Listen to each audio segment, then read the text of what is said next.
Jawab aku, kamu akan tetap pergi kan? Mira kembali mengulang kata-katanya.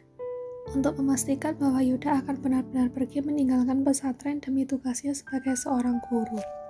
Sejenak Yuda terlihat diam seraya menundukkan pandangannya. Dia menyadari telah tumbuh perasaan cinta di antara mereka, meski tidak diungkapkan dengan kata-kata. Tetapi dia juga tidak ingin memberikan harapan yang tidak pasti kepada Mira, karena menunggu itu adalah hal yang paling menyakiti dan membosankan. Maafkan aku, tugasku sebagai seorang guru tidak bisa membuat aku memilih. Aku hanya ingin yang kamu tahu, aku sangat senang mengenal wanita sepertimu. Aku berharap kelak kita bisa bertemu lagi, dan aku harap kamu bisa bahagia. Aku baru saja menemukan kebahagiaanku di sini, tapi salah satu alasanku bahagia, memilih untuk pergi. Apa kamu pikir aku bisa bahagia seperti semula? Tidak, Yuda. Kalau memang itu keputusan kamu, pergilah. Maaf, aku tidak bisa mengantar kamu. Aku akan sibuk di pesantren. Tanpa mengatakan apapun lagi, Mira segera bergegas masuk kembali ke dalam asrama, meninggalkan Yuda yang masih mematung di sana. Malam harinya setelah selesai berbuka, Umi menghampiri Mira yang sedang menyapu ruangan di mana tempat para santriwati berbuka tadi. Dari kejauhan beliau bisa melihat raut wajah penuh kesedihan yang menyelimuti wajah cantik wanita itu. Umi sepertinya tahu apa penyebabnya. Perlahan beliau mendekat dan langsung menepuk pundak Mira.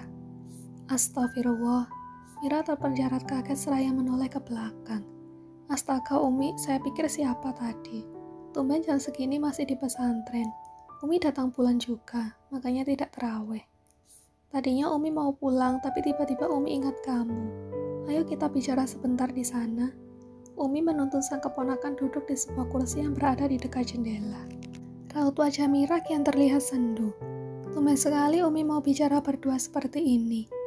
Aku yakin Umi sudah tahu apa yang membuat aku seperti ini. Iya kan?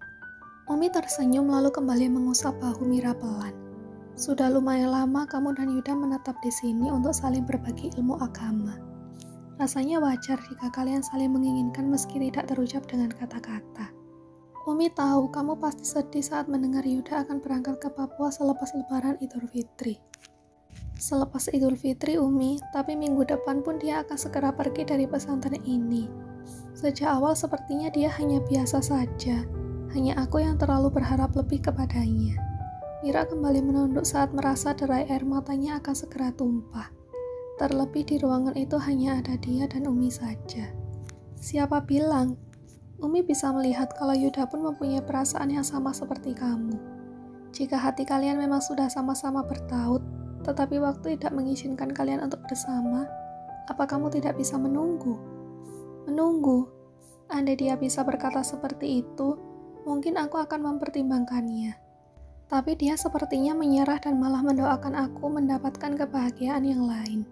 Itu sama saja dia tidak menghendaki aku, kan? Di tempat berbeda setelah selesai sholat tarawih, Kiai Ali dan juga Yuda duduk berhadapan untuk berdiskusi tentang agama. Karena sebentar lagi Yuda akan meninggalkan pesantren itu untuk kembali ke Jakarta. Kalau kamu memang sudah memutuskan untuk pergi, saya ingin bertanya, apa kamu mempunyai perasaan kepada Mira? Dek. Yuda yang sejak tadi tertunduk kini menegakkan kepalanya menatap Kiai Ali tak percaya. Selama ini sudah begitu segan dengan beliau. Jangankan untuk mengakui secara gamblang bahwa dirinya mempunyai perasaan kepada Mira. Menatap Mira di hadapan Kiai saja dia tidak berani. Karena baginya Mira wanita yang bisa mendapatkan kebahagiaan yang lebih daripada bersama dengan seorang pria sepertinya. Dia pikir cukup memendam perasaan itu di dalam hati. Namun ternyata bahkan sebelum dia mengatakan perasaannya semua orang seolah sudah tahu. Terlebih lagi Yuda tidak percaya diri karena dirinya hanyalah seorang duda yang pernah gagal membina biduk rumah tangga. Bahkan dia pernah mengecewakan seorang wanita yang sangat dia cintai.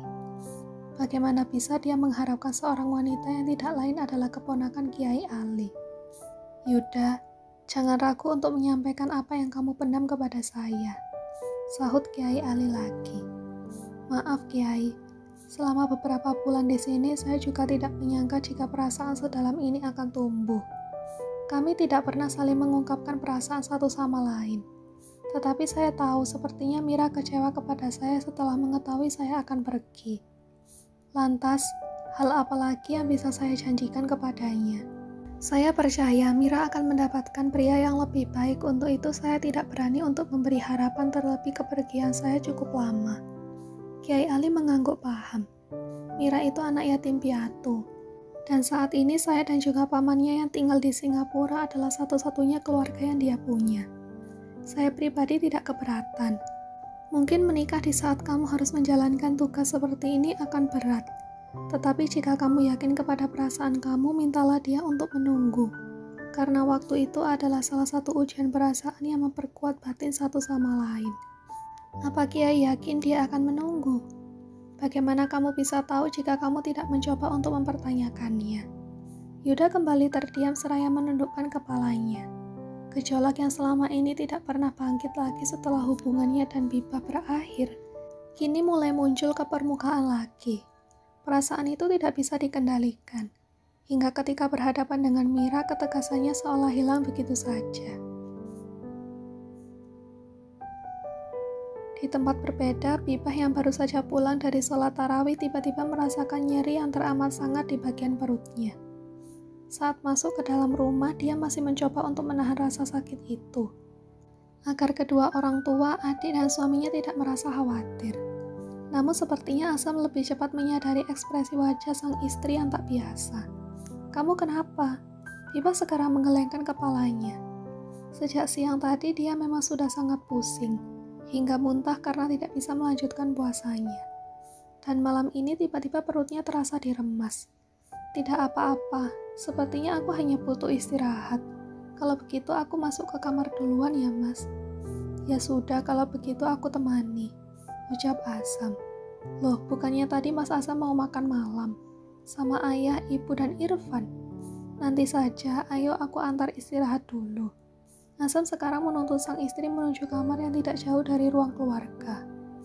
Baru saja sampai di ambang pintu kamar, tiba-tiba perut Bibah terasa sangat kram, hingga seluruh tubuhnya bergetar dan berkeringat dingin bercucuran dari dahinya. "Au, sakit sekali."